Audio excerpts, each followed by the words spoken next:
what did you think? Did you think, okay, this is going to be, 1 or 2 days. I'm going to work a few times this year. Did you think, hey, this has potential to be a really big job? Or, I mean, what did you think? And by the second and third time you worked, did you have that feeling that a lot of actors think, which is, okay, this is the last time I'm going to work on the show.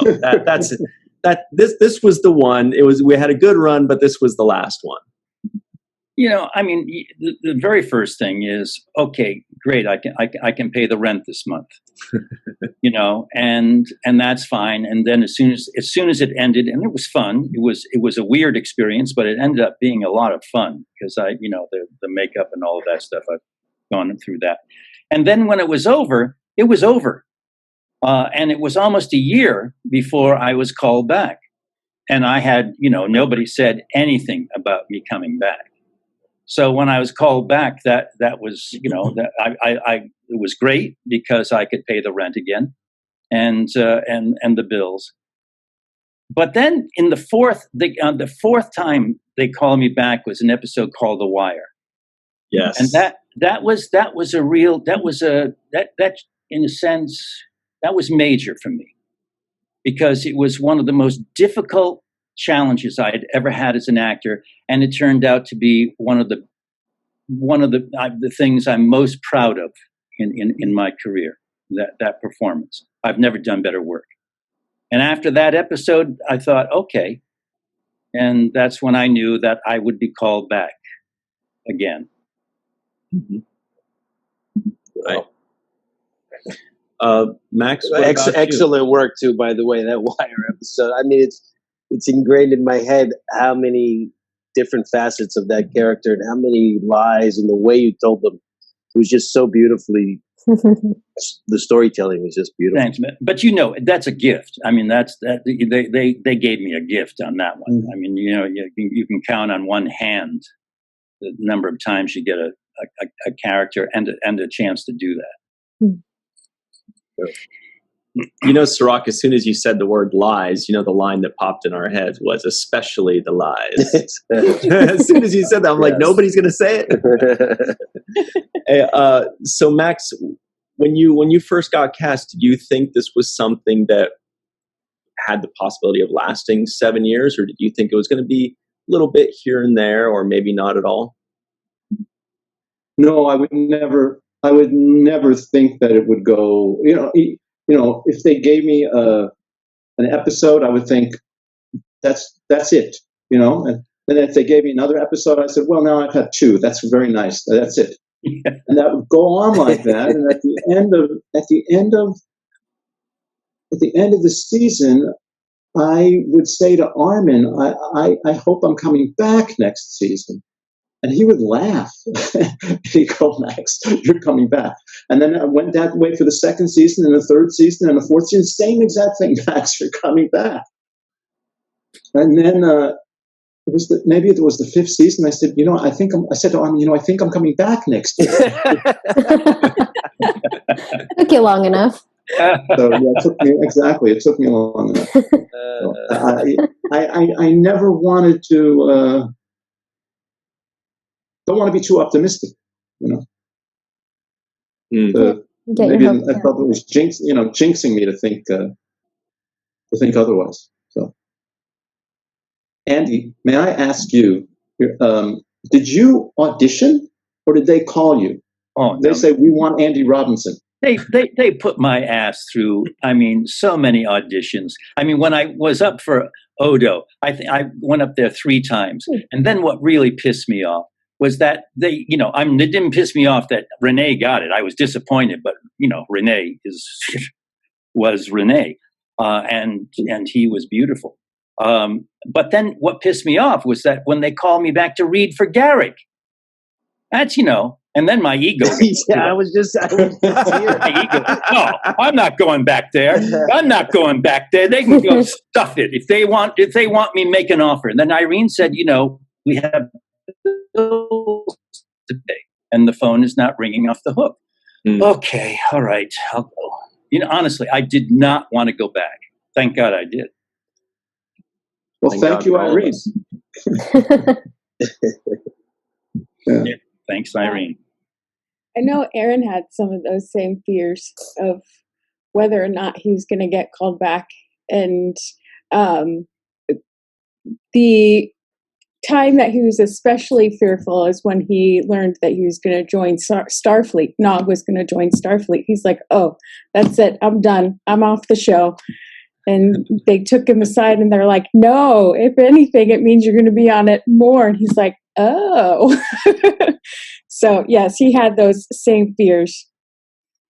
My understanding is he went to Rick Berman's office. Rick had heard that he was feeling he wasn't going to be on the show anymore. And Rick got him down to his office and said, I understand, you don't think you're going to be working much longer, but trust me, you're going to be working more than you ever have. Right. Yeah. That's that was a big deal. Yeah. So I feel like that did. Yeah. Yeah. Yeah. I feel like they used that fear. That fear was always there. I don't remember going into a break without thinking that I wouldn't be called back either. I feel like that was the fear that was always looming, and that's the way the studios kind of keep the actors on edge and ready to go, because they don't have a comfort zone of knowing, oh, you're going to be here for 5 years. So they kind of want that edge, and especially when it comes to contract negotiations and things of that nature.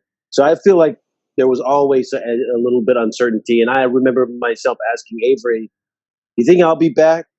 So I think that's just something that they use as a tactic to kind of keep us from asking for or demanding too many things. Mm-hmm. Like a raise? Mm-hmm. Like a raise.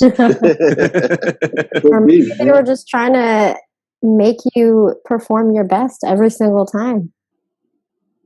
Like, I got to do this or I'm not going to be back on.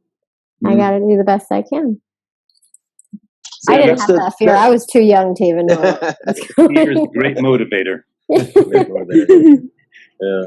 Yeah, Han, I was going to ask you. I was going to say, did you feel that every year? You're like 4 years old, and you're like, I wonder, are they going to bring me back? I find that amazing, though, Sirach, because now, of course, who knows then what we were feeling, but now, you and the Cisco family. That was the heart of the show. The fact. For me, any show that has a family and is really committed to showing that family truly is like always the most interesting. Yeah, in hindsight, I'm really glad that we were able to get that done. It shows a Black family, especially, in a positive light, and it's it's a testament to the writers and what Avery and I were able to get done. But I just feel really blessed that we slid that in the window of television history and were able to put on this positive image of educated, intellectual, or articulate people that are going through real problems and growing together as a parent-child relationship. And I think that's one of the beauties of this show is the idea of family and the extension of it to friends and the community that we create when we have that kind of a synergy. Yep. Well, yeah. And only right now are TV shows and movies finally kind of catching up with that. You guys were doing this since 92, 28 years ago. And Sirach not just did you guys grow together as a family, but it was always shown in a positive light. And your relationship with your father was always like a rock. It was a stone cold lock. You guys would have disagreements, like when you were dating a 40-year-old Dabo girl or whatever, and you were 12 or whatever it was. But, you always got the kiss on the head. You always got, the high five or the hug. You always got the mussing of the hair, and it showed that like there was always that great, father-son dynamic, even with a deceased mother. And there, by all accounts, you had a great relationship with your mother as well, and so did he. And so it just showed nothing but a positive light on that family dynamic. And particularly in the Black community, there is an absence of the father in the household. There is a disconnect there. We have a problem in the Black community with absent fathers, and for whatever reason they're absent, be it in jail or just separated from the family. But there's a bunch of reasons, but we need that kind of visual imagery in order for us to see that the presence of a father really goes a long way as far as developing Black men in this country. And that's one of the things that's important about what we did, is we showed the presence of a father in the household and the effects thereof. So, I just feel like it's necessary for all the young children out there to be able to have positive role models and positive examples. But remember also what we did in the show was, just like in our life, it takes the village. So we are all not just raised by our families. We're also raised by the village or the community that we're in and the friendships that we build. So the friendships that I had with people, the way that everybody on the station collectively raised me in different ways, making sure that I got out of trouble when I was doing something, or having a conversation with me in a moment where I needed somebody to be there. Those kinds of things matter in the development of a person too. And and DS9 did a great job of incorporating those conversations, incorporating those connections in between people. So I feel like those are the other things that we can be proud of, as far as looking back and saying, yes, we tackled these issues of how community works together, how we relate to each other, and how we can work to be better and do better. Good. Who wants to follow that? That's a tough act to follow there. Right on.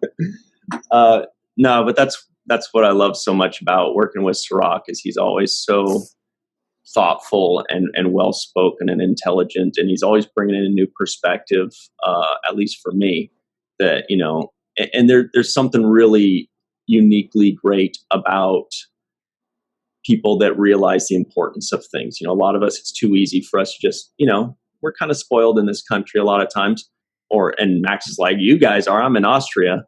But, Garak, you always bring that gratitude and that appreciation, that perspective that we all need. So I appreciate that. It did make me think, though, Garak, we know that the person that really brought you under his wing was Avery, throughout this whole thing. And also to a second degree, I would think it was Aaron as well. But what about the rest of you? Andy, was there somebody that kind of, if you needed advice, or you kind of turned to and said, am I saying this line right? Was there somebody that you would kind of have as a sounding board, or somebody that helped you through it?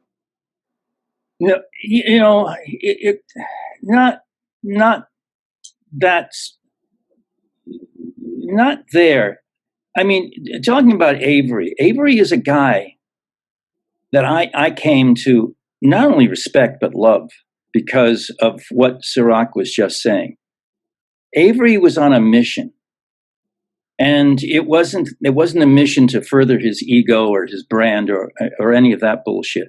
I mean, everything from shaving the head and getting the goatee, and the fight that he had with that was like, there was a fight that he had to do, because let's be real here. I mean, racism is everywhere, and it has been throughout the entertainment business.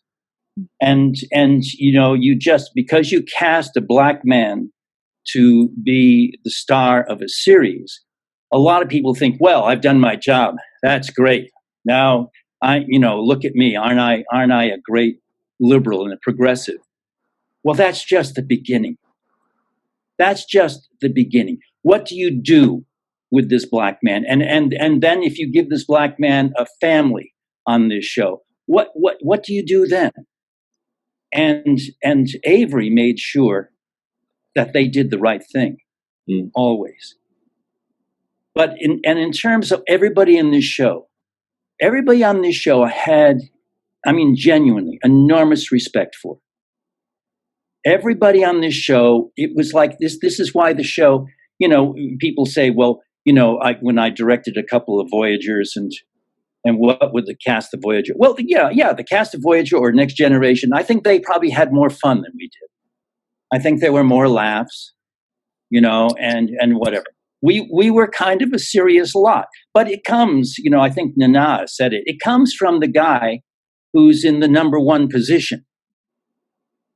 And so it was like not that he turned us all into, you know, these dour Puritan people, but the thing is that we focused, and we focused on why we were there and what we were doing there.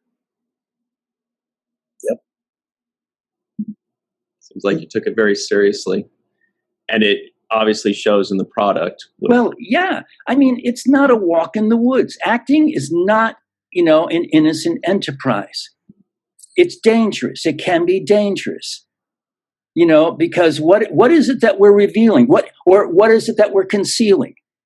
You know, and if we are, you know, if it's not a role like Garak where the concealment is built into the character, if you're just there concealing who you are, then it's like it's a lie. It's a lie.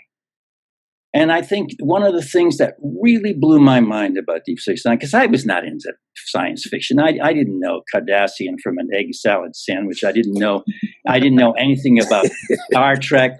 I didn't give a shit about Star Trek. I thought, you know, because I'm working off of the original one, because there were these funny costumes, and there was Shatner walking around like, you know, the tin soldier, and this guy with pointed ears, and I thought, you know, Jesus, what is this? You know, it blew me away when I found out what a serious intent it had, and that it allowed the process to, if you hire a black captain, the process, and then you get a guy like Ira Bear, who is he's in the moment. He's in the moment. He knows what's going on. And so the progress that the stories and the characters made during things, I mean, it was as serious as anything I've ever been involved with. God praise.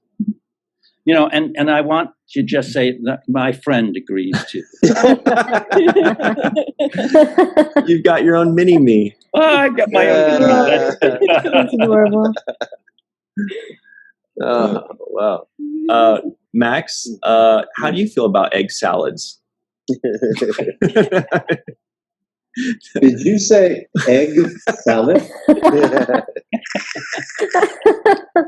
No, there was a movie called The Fortune Cookie. Wasn't that about an egg salad recipe? Or I don't know. Never mind. Oh, never mind. I know there was a movie called Big Trouble Little China that had Egg Chen was a character. Is egg salad a boom code word? No, Zoom. sorry. I said boom. It's a boom code word. Egg salad might mean, yeah. Well, I love you, Max. Oh, God.